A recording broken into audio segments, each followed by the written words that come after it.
Fantastic. You want to roll it from the top again so they hear you? Yeah, Or are for we just going sure. to go into it? Um, I think I'll run through it again. So then we'll Sure, have man. it It's have your it all show. consistent. Cool. All right. Hello, fun people. I'm Isaac Carlson, and on Following Dreams, I'm focused on exploring the stories of people who are following their passions and achieving their dreams. I want to help inspire you to pursue what you love by hearing how others have done it. And if this conversation today or any of the others we do makes an impact in your life, then consider telling a friend about what we're doing on this series and review my podcast, Watso Radio, over on iTunes. Today, I'm speaking to a man who has grown the largest Star Wars fan-run YouTube channel in the world. In a little under a year and a half, he grew a community of over 1 million people who were passionate about exploring theories and understanding the lore behind the grand story created by George Lucas, and he hasn't slowed down since. He now has numerous theory channels, co-hosts the podcast Rule of Two, and has even produced an epic Vader fan film that he personally funded himself. To check out his work, I'll leave links down in the description. Welcome, an inspiration of mine, Star Wars Theory. Welcome. How's it going? For the second time, what's going on? Yeah, now that it's all working consistently, we're good to go. All Oh, right. man. Yeah, thank you for coming on today. It's so exciting to be able to talk Thank to you for you. having me. You're a legend in the fandom community, growing so quick and being able to have such a massive community. Right away, I want to ask, what are you passionate about? What gets you really excited about what you do? Well, in the beginning, it was just, I didn't have any following. It was just making content. I was like, how cool is it that I can make content and get an engagement from fans and they can react and comment and things like that. And I thought that was like the most wild thing because growing up, I didn't really have that, right? Like you get made fun of for liking Star Wars. You don't really have friends that like Star Wars all that much. Maybe in an online community slightly For on sure. forums and stuff, but not to this extent. Mhm. So that really made me excited, and I was like, "This is so cool! I get to like, actually like talk and have a voice, and people will listen, or disregard it, or but they'll talk about it. It's cool. So I have an audience, and that's really what got me going. And then it evolved into something more emotional, where it's like now I can actually move people through a story, or tell a story, or maybe tell a story in a spin-off, like a fan fiction of what I think would happen, and that was always very interesting to me too. And then of course it led to fan films and this and that. Mm. Yeah, that's similar to what I was experiencing, where it was like it felt weird to be able to talk about Disney princesses. Yeah, That's not right. something you typically talk about with a group of guys in high school. No, no, but no. but there's communities where you're able to do that. And yeah, and then once you have that, you can start shaping the fandom yourself, Yeah, make an yeah. impact in it. That's And incredible. and Mhm. that's the important part about it, I think, is like you bring whatever you want to the table, and it's like you have your own certain spin and look on things. Mhm. So I'm sure, like with what you do, you have your own certain spin and look on how you approach your videos or your topics or your theories, and that's what makes you you.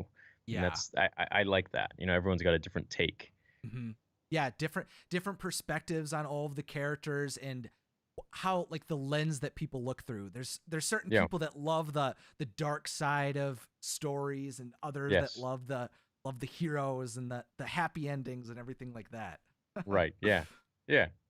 So, what was your background with Star Wars growing up? Could you talk about how you were introduced to Star Wars, your experience on Star Wars forums, and why your favorite character is Darth Vader? Sure. Well, I was introduced to Star Wars when I was about about 6 years old.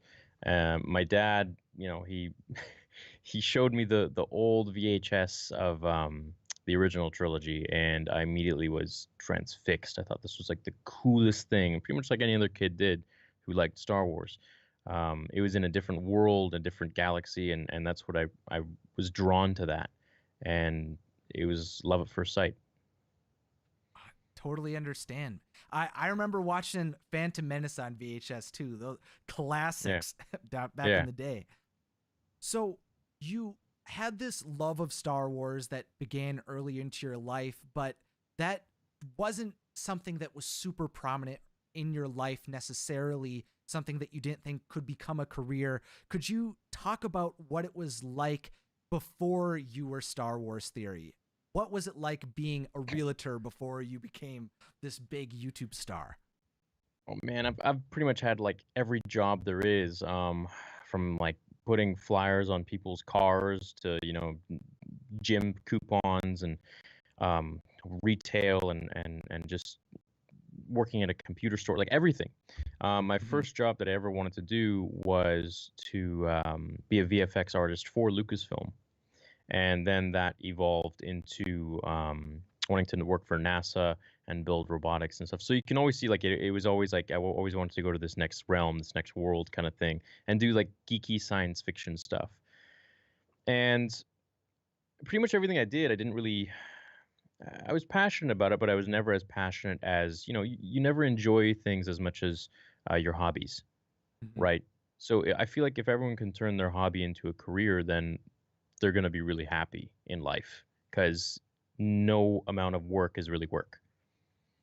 Uh, So that's how I feel. yeah, yeah. It's my grandma, funny enough, sent me an article, and it was like the thing that you do at 10 years old is the Yeah. thing that you should be doing the rest of your life. Yeah. And it's so true that it's those things that you're just naturally sent towards. Gravitate towards. Yeah. Yep. Yeah. That's the stuff. And I Hmm. think if everyone in the world had something like that, then I think, honestly, I think the world would be probably happier. Hmm. Yeah, I agree. Um, just so you know, I think your screen is like cutting in and out of like blurriness, and I don't know if that's something on my end. It's probably my camera. It does that sometimes. Oh, okay. It's weird. Yeah. That's all right. They get a good vision of me and the background too. So that's um. So now, trying to think what the next phase. Yeah. So it's this love of the thing that you like really clamor onto is the thing that you should keep doing. I remember really liking the idea of being like a Disney animator, and so yeah. but when I started to actually think of what type of work that really was, like moving around a character and like barely moving them for an entire day, and that being your entire job, like sounded so slow and like Yeah. something that was just the grind your life to a halt. And Yeah. and so I love this fast paced work of doing YouTube. And you definitely ramped that up as well. You got your start a few months after The Force Awakens was released, and you made a Snoke theory that he might be Sidious all along. Would you Yeah. explain what it was like to suddenly have hundreds of people coming to your channel all at once?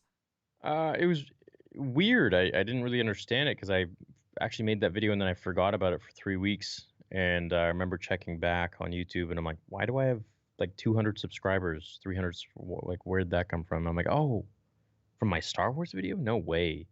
And then I looked at it and yeah, it had a few thousand views. And then I checked back a few days later or something. Or actually, a buddy called me. He's like, your video's at 24,000 views. And I'm like, what? How? And then Mhm. a couple days after that, it was at 80,000. I'm like, what the heck's going on? So I made another video, and oh man, I think it was at like it got to like 400 views or something. It was just dead. And but I just really enjoyed making content. I was just in my downtime. I just loved, it's just the kind of stuff you would talk to your friends about, Mhm. theories or this or that. The same thing. I would just make that into a video, and yeah, eventually, 4 years later, almost here we are. Yeah, and therein lies the continuity between it all. It's the things Yeah, that you just are interested in yourself is probably something someone else really cares about too. yeah. Mm. So I've been making videos for many years, but when you started taking off, you began to post daily on your channel, which is an Mhm. absolutely amazing feat. Could you talk about your process of making videos then and how that might differ now? Yeah. Um, well, back then I would make 3 videos a day, and I wouldn't sleep. I'd maybe get like 3 hours of sleep. Mm. Um, I worked like around the clock, and I just really gave up everything. Like I gave up sleep, I gave up eating properly, I gave up social life, romantic life, everything. I just was devoted to growing my channel and really pushing it as far as I could. Um, I just wanted to see how far I could take. I've just always kind of been like that with life, where if I do something, I'm going all in, and I really push it to an unhealthy uh, obsession, Sure. and that's where I took it, and so it was 3 videos a day, and eventually it evolved into now where it's much more relaxed. It's kind of just on the fly. Like if I think of something, then I'll make that video for that day, and that's it. And that's pretty much how it's been the whole time. But it's just I feel more relaxed now. I don't know what it is. It's just Mhm. different. Yeah. Uh, yeah. It's probably just like moving out of the need to build. Is that having anything to do with it? Like, is it easier now that you have an audience, or do you continue to like want? Are you like willing to pull back because you have a bit of wiggle room now, and you know that you No, have time to build? no. So now I feel like um, making the regular lore videos and stuff. It's fun and all that, but I want more. I want something different. Mm. I want to make something bigger. I feel like making lore videos now is just it's almost I've gotten too used to it, I guess you could say, and it's too easy maybe, and I want to make. That's why I'm trying to like push the boundaries, maybe do some animations, see how that goes, and then I really want to make movies. That's where I'd like to take this whole thing, make my own kind of movies. Mm. So um, the next episode for the Vader fan film will be the last, most likely, and then I can focus on my own stuff. But I Sure. want to finish that story. Yeah. Yeah. I Yeah, I yeah, remember seeing your updates about it, like yeah, that it was going to be the 5-parter, and it's starting to slowly mold into the large second part. It's yeah, very exciting. Could you yeah. talk about what it was like to go down the path of like creating a fan film, and why it was so important to have your director Danny Ramirez come on? Well, because if I directed it myself, it might be decent and might get the point across, but it wouldn't be um, next level. It wouldn't be as good as it could be if I had, a professional director on board. And so that's why I felt like, it's definitely calling to have a good reason to have him on board. Mm-hmm. Um, what was the other question? Mainly just what was it like to transition into that? How did you decide to Oh, go down that path? it's a funny story. You're going down a path I cannot follow. Um, I I announced it in a video once. I was like, you know what? One day, like I think I had maybe 2,000 subs or 4,000 subs. So it was like, it's my goal to one day make a fan film about Vader and just show how brutally powerful he is and explain his story as Anakin Skywalker. And so eventually, when I think I was around 500 or 600,000 subs, Danny emailed me in the summer of I think it was 2016 and or 2017, Mm. and he said, "Hey, I'm a director. Like, I could bring this vision to life. I could help you. Like, let's work together." And I just discarded it, and I kind of didn't really think anything of it until about like 8 months later, in January or so. He messaged me again. He's like, "Hey, look, like I'm gonna try again. Like, let's link up." So I said, "All right, sure." And it was really just a whole like, "Okay, sure, let's see where it goes" kind of thing. And and then we made a movie. Yeah. So Wow. Yeah. yeah. Is that the I needed cold I needed email? that little push that this can be done because I didn't really know where to start. Yeah, I feel like that's a big limiter in doing a larger production like that. Is that Yeah. it's it's easier to find out how to edit videos than it is to figure out how to run a massive production like that. Oh yeah, it's a totally different story. But I feel like if you write a story, you can direct it. Mm. It may not be as good as if someone like Steven Spielberg comes and directs it or George Lucas, but you would get your vision across because if you can write it, then you can direct it. But yeah, it's definitely not the same thing as just like editing videos and all that stuff. It's a totally different world. I was like a fish out of water when I was on set. Mhm. I can believe it. That sounds completely wild and like so different than the type of video productions we're both used to You on. should make your own Disney fan film. When's that Oh, gonna happen? dude, that would be epic. Or I your have own animation? ooh, I feel like that would be so fun. I have no clue what it would be about or how I would do it, but I feel like I animated an intro for my videos. So I have went through the experience of like commissioning a company to do that type of animation and like getting the stylization that I want. But man, it'd be so cool to do a larger production. It is cool. Yeah, I Oh, think you should do it because you yeah. made fan fictions, right? You Yeah. made theories, yeah. So there you There we go. go. Oh man, that's setting the press like the bar high now, Yeah. especially with your fan film. Ooh wee. That No, no, you can just do it on your own. I mean, yeah, you just hire a bunch of people that know how to do it, and that's it. It's your yeah, story and done. go for it. Yeah, be fun. It's it's always cool. The closest thing that I feel like I've seen to Disney fan films is the cosplayers who recreate different music videos and songs like that and have all like the Right. Yeah. costuming and everything. Yeah, So, yeah. My fiance was in one of those. I forgot the name of it though. oh It was like really? some 80s Disney princess thing. Oh, really? Yeah. That's Yeah. wild. Yeah, I had believe that was all run by like Tracy Hines. Tracy Hines, that's the one. That's the Yep. name. Yeah. Yeah. Yep. So she knows her and yeah. So Wow. Small world, yeah. small world. Small world, man. Yeah. Yep. Yeah, cuz I met her through a Kingdom Hearts 3 event like in 2017 or something. So she was one of the first people I had onto the podcast. And that's cool. Mm. Maybe one day, hopefully, you could get my fiance on the podcast. She's a big fan of yours. Oh, very cool. When I Yeah. told her I'm doing an interview, she's like, "What are you doing today?" I'm doing an interview with what? So she's like, "What?" I was like, "Yeah." She's like, "What do you mean?" I was like, "Yeah, Disney Channel." She's like, "Yeah, I know. And what the hell? What are you talking about? How are you doing that?" I'm like, "Yeah." So Oh, that's so cool. yeah, it's weird. Small Yeah. world. Mm-hmm. I it's one of those things where it's like you know that there's people out there that watch you like week in and week out, but Hmm. most of the time you're so isolated from all of the actual people that watch you. Yeah, it's weird. And then when people tell you that, you're like, "Oh wow, okay." You don't really know how to react, or you're just like, "All right, cool." Yeah. That's It's like that's flattering.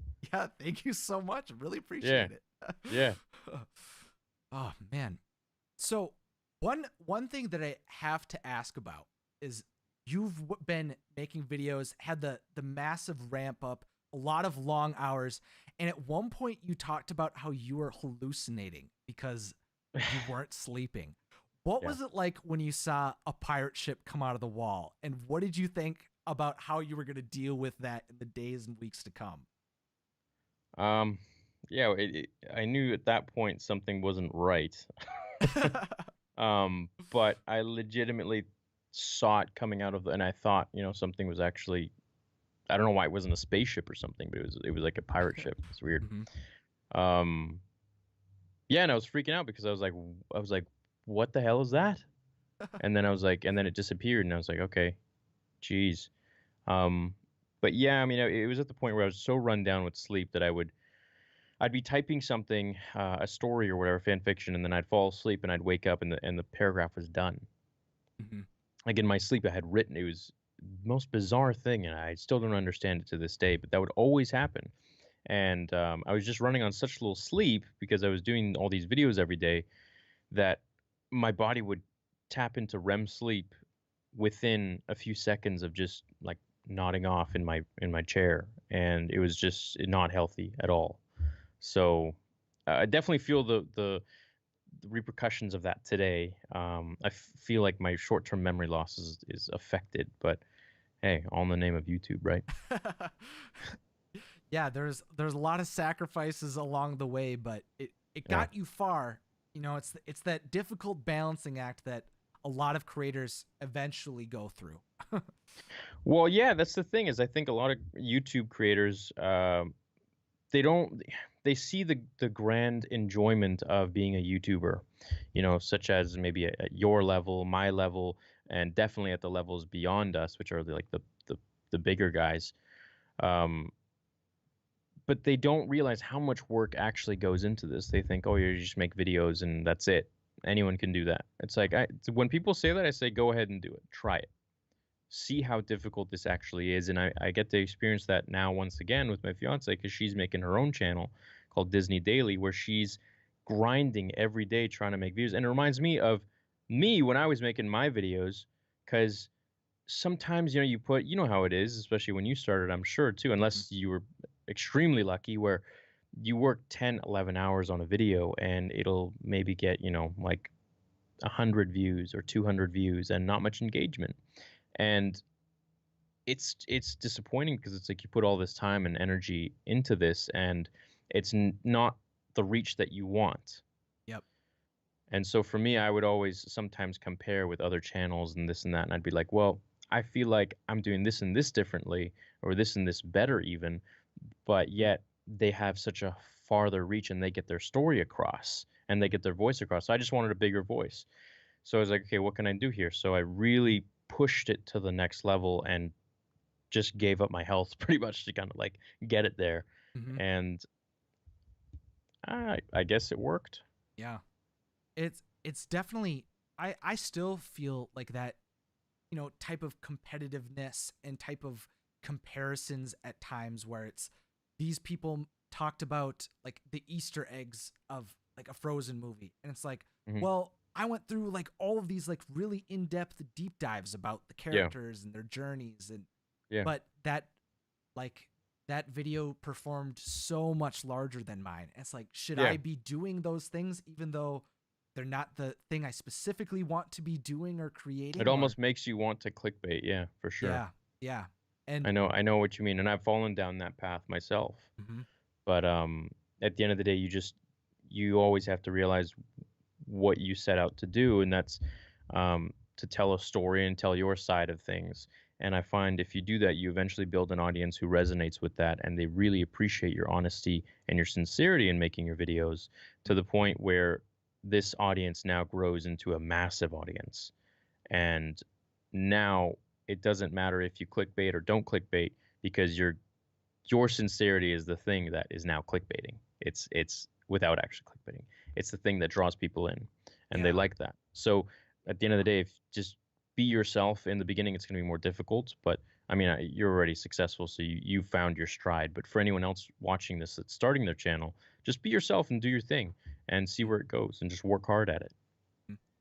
Similarly to you, for the first few years, I didn't show my face. Like I didn't have a camera, that I really only had like a really cheap Android phone. So in my Yeah, mind, I was just putting the content, the movies, the clips, and all of that stuff yeah, on the forefront. right. How did you notice your content change when you started introducing yourself into the content more? Oh, it was drastic. It was a Mhm. drastic change. Now it's like if I put my face on anything, it just gets more views because my face is on there. I think that's because I built a level of trust with people by not showing my face for years. And I didn't want to show my face because I felt like people would be more engaged in the story that I'm telling Mhm. if my face was out of it and they could not, be worried about like, oh, like why does his face look like this, or why is he making this facial expression, or you know, taking their attention away from the story. Mhm. So I did that for a few years. And then finally, when it was time, when I made my fan film, I was like, well, I'm going to do a fan meetup. People obviously are going to know what I look like. So might as well engage with my audience. And then it turns into that. I noticed a far bigger connection with my community. And it's been way better than not showing my face. What's your experience with that? So for me, what happened was like when I started off, it was just kind of including my face at like the beginning and the end to like intro it and conclude it. Okay. And then mainly keeping the middle of the content the same. And over So in the time, in the beginning, you never showed your face. yeah, I first it was never show my face. It was So like when did you start doing the intro outro? After a couple of years? yeah, so I made my first video in 2012, and I actually began Oh my my god. channel, and it was about Star Wars initially. Like my first Yeah. video was like about Master Sifo-Dyas, and that got like Oh, cool. 50,000 views back in the day. Cool. Yeah. Yeah. And it was so exciting to see that. So then I had like 300 subscribers, and I was like posting random videos every few months and Yeah. everything. And so when I decided I was going to start posting on a weekly basis, I was my first video was about what I thought should happen to Ahsoka Tano. like if she should face Darth Vader and Rebels and everything like that. Cool, man. Yeah, it was exciting time. And from there it was like a year and a half, I think, after posting weekly, where I decided I would start putting myself at the beginning and the end of the videos. And then and it was difficult because I fully write out scripts for pretty much all my videos and everything. Right. So it was difficult to record an entire video without like the script. And then eventually I decided I'd buy a teleprompter, and that made it a lot easier. So then I could be at the forefront of more of the videos. I need one of those. Dude, they're great. I've got this like little one that you just screw onto the lens and slide it on, and then you've got the teleprompter and you just stick your phone in. Super slick. No way. Yeah, yeah. It's like called. I never even thought of that. I'm just like always like the microphone will be here in the other room, and then there's like the big pop filter, and I'm just like, you're just kind of like reading the lines between the pop filter, man. It's oh my god, that's what it's been like for years. Yeah. That's a good idea. Thank you. Dude, no problem. No problem. Yeah. Yeah, it was like I did a collab with another YouTuber, and he sent me his file, and there was no mistakes the entire time. And I'm like, dude, how did you possibly do that? He's like, oh, Well, he probably edited it. No, he just had it go through really slowly, so he's just like talking at a very like nonchalant rate on the teleprompter. And I was like, dude, that was incredible. You did all of your clips like fine. And he was like, yeah, just have the teleprompter. And so that was like, then it got my mind going, looking through Amazon for different things like that. And yeah, it made recording in front of camera a lot easier. Now, some people like don't like to use it because they want like the authenticity of the mistakes and the jokes to like come. It's made me never, because I've never even thought of using a teleprompter. It's made me always when I record on camera, it's there's no script. Yeah. So it's just off the fly, which trains you to be kind of quick, but it's it can be annoying at times because you need that time to like think about something, but you're live and you can't. Mm-hmm. So that jars you sometimes, and you can't find your words. Yeah. And that's the thing too. I like, especially with theories and more in-depth like lore analysis, I want to make sure that you need that. Yeah, everything like my true point about like a character doesn't get lost. Yeah. But that's one of the reasons I was really excited to start doing interviews like this, was because I wanted to get better at being able to have conversations one-on-one in a way that would get me used to not using ums and have me feel more natural if I would go into like a live setting. If I'd ever do like a talk or a panel or something like that, it'd be a lot easier to be able to do. A lot more free flow and just, yeah, I know what you mean. Yeah. But that's something I've noticed you've done a lot, especially with like trailers and things like that. You'll just go live. You'll just start give you all of your thoughts and opinions, and I just jump right into it. Yeah. Sometimes, every day is different. Sometimes you're just feeling a little slower that day or a little sluggish. So you can't find the proper words that you need for explaining something a little more, like right now, like a little more properly, I guess. I don't know. And then there are other days where it just flows very, very nicely. Yeah. And it's really hit or miss. But at the end of the day, you just got to realize that, the way I think of it is like, okay, well, you know what? Everyone's human. Everyone talks normally. If I was talking to my buddy, I'd be talking like this. I wouldn't be talking as if there was a teleprompter. I'd be making mistakes. I'd be saying ums. I'd be saying, and that it makes you more human, because it does. And everyone's like that. So I feel like I don't know, I just kind of roll with that now. Yeah. It gets the true way that you communicate with people that gets through to the viewer more. Yeah.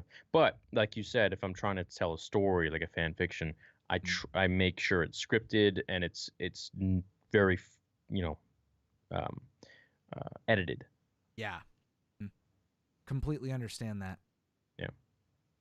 So how has your content strategy changed over time?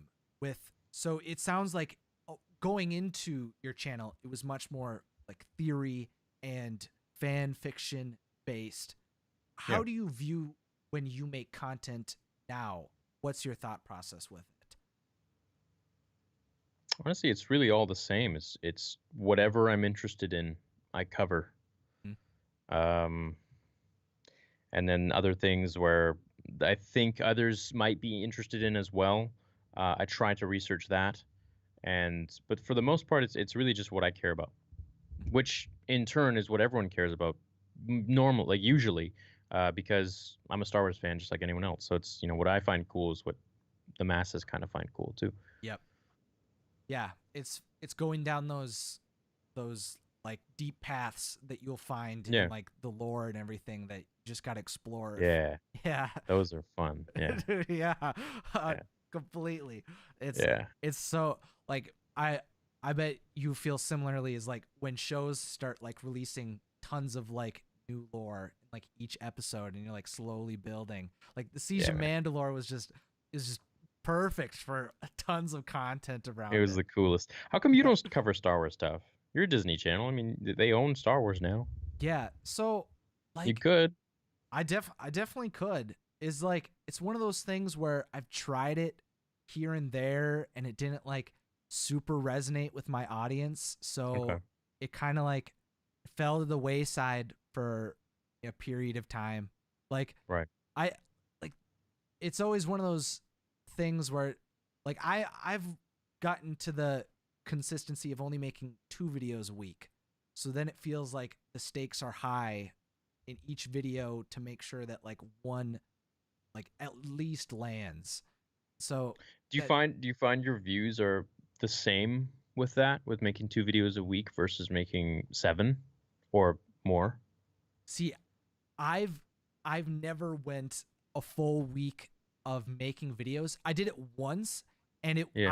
I planned like months in advance like to do it. It was like a princess week in like December instead of doing like a vlogmas. I did like full stories of Wow. like the Okay. first 7 princesses, but I think what gets me caught up is like writing the scripts and then like having putting all like the clips on top of it is I think like the 2 big bottlenecks of like making It's videos. time consuming, yeah. Yeah. Yeah, the way I have it now is I hired an editor.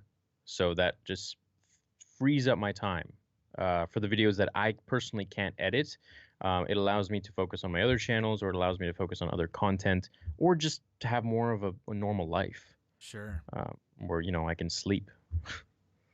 So that's a question that I've been wrestling with is like do you have an editor that is super into Star Wars or Yeah, how? Okay. Yep. yeah. I didn't hire one until the 3 year mark, a little over 3 years actually.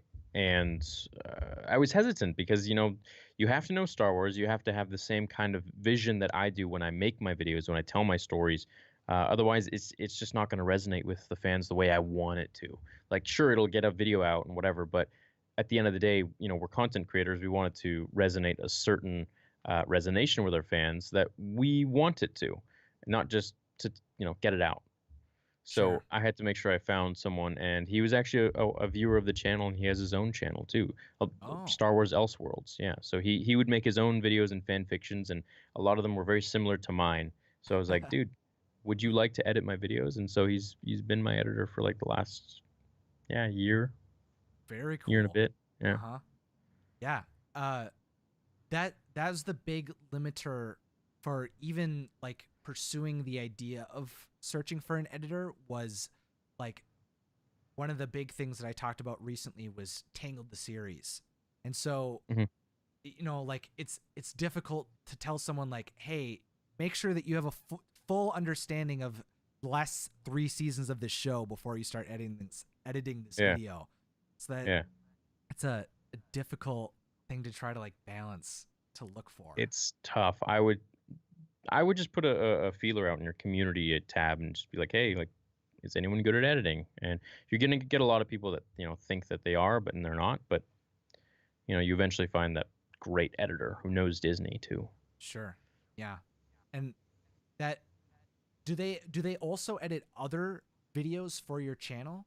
Like, do they handle a lot of the No, different aspects? no. Star Wars is only Star Wars. Yeah, Got yeah. it. Otherwise, there's no time. Sure.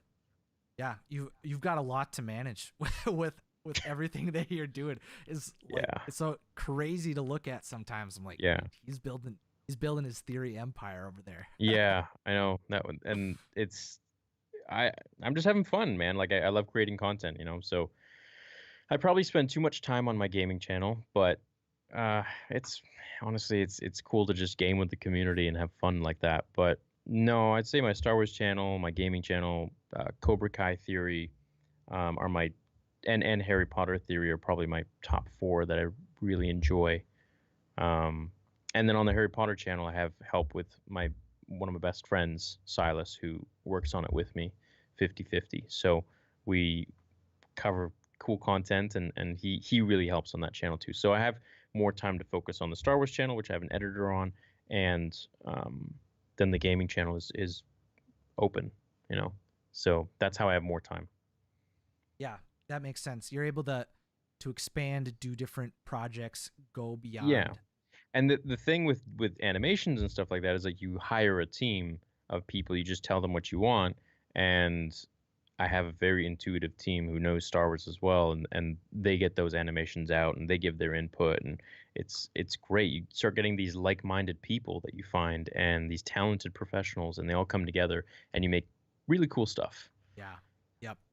That's that's something I've been observing a lot with the YouTubers, the Super Carlin brothers. Like Mhm. they've got a lot of they've brought in people that were a part of their community who engaged in it, who talked about similar things, and so they're able to come together and do some very cool things. That's always the dreams that you can engage in all of the different things that you really care about. So that's for Yeah. me, you know. Yeah. So, oh man. So what advice would you give to someone that was, wanting to become the largest YouTuber for whatever fandom thing that they really care about? What would you recommend? How would they follow their dreams? Um, Never focus on the end goal. I would say detach yourself from the outcome and just have fun. Mm. Because the moment you start focusing on numbers and things like that is when you really, really stress. Because you're never going to get there. You're never going to get there until you get there. And when you get there, you always want more. If you're like me, so there's never an end point where you're like, you know what? If I get this amount of number views or subs, I'm good, man. Because I said that, and now I want 10 million. And Yep. it just doesn't end. It doesn't end. So I would say just have fun, make your content, tell your story the way you want to do it. Don't tailor it around views or clicks or anything like that. Just enjoy the process. And if it hits, it hits. And if it doesn't, then at least you're enjoying yourself. Yeah.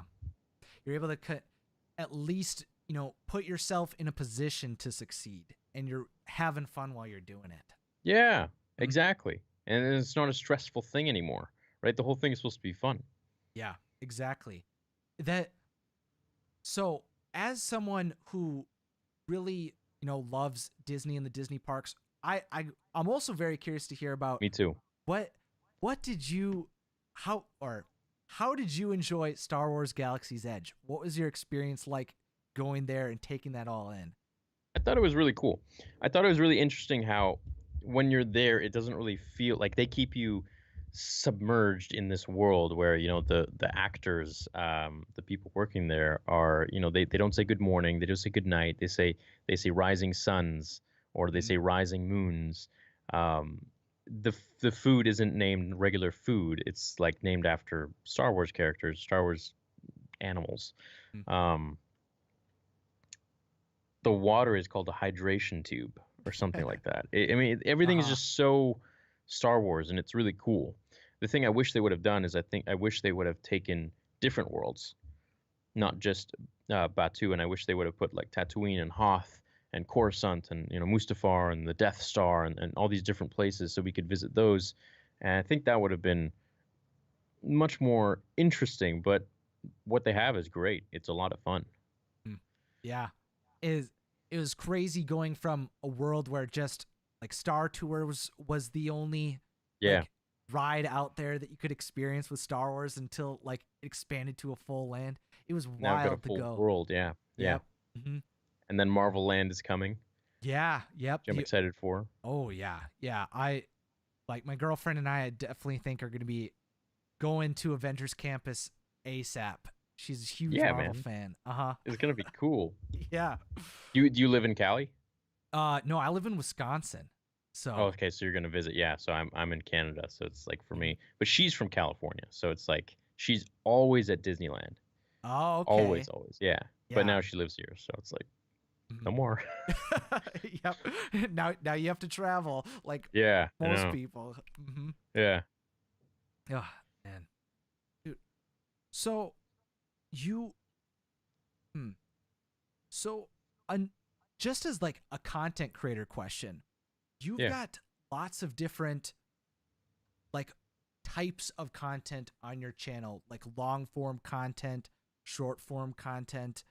Do you worry that anything needs to be like split up into different channel, like a podcast channel and different things like that?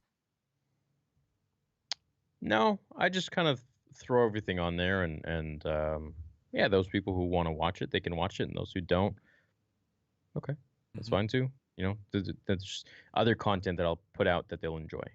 Yeah, fair enough. Yeah, it's the you give people the one stop shop for anything Star Wars that they want to be able to consume. Right. That's And there are going to be things that they don't like. There are people who don't like me for whatever reason, but they like some of the content that I put out. I'm sure there are some people who like the fan film, but may not like the podcasts, or don't like the animations, or don't like the fan fictions, but they like the lore videos. And you get all these different people from different walks of life that like different things, but you can put out all of that stuff and they can pick and choose. And so that's my thoughts on that. yeah, for sure. You give people the ability to enjoy it all. Got got the community around you Yeah, supporting it's you. like, it's like Mhm. a restaurant. Like, I'm not just serving vegan food or just, hamburgers. It's like, Yeah, we got it all, man. Like, whatever yeah, you want. for sure.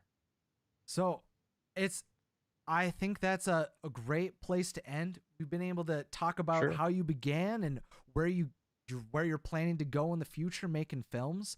Uh where I guess another question is what type of films do you want to make? Like where do you see your content going in the future once you have the ability to make films after Vader 2?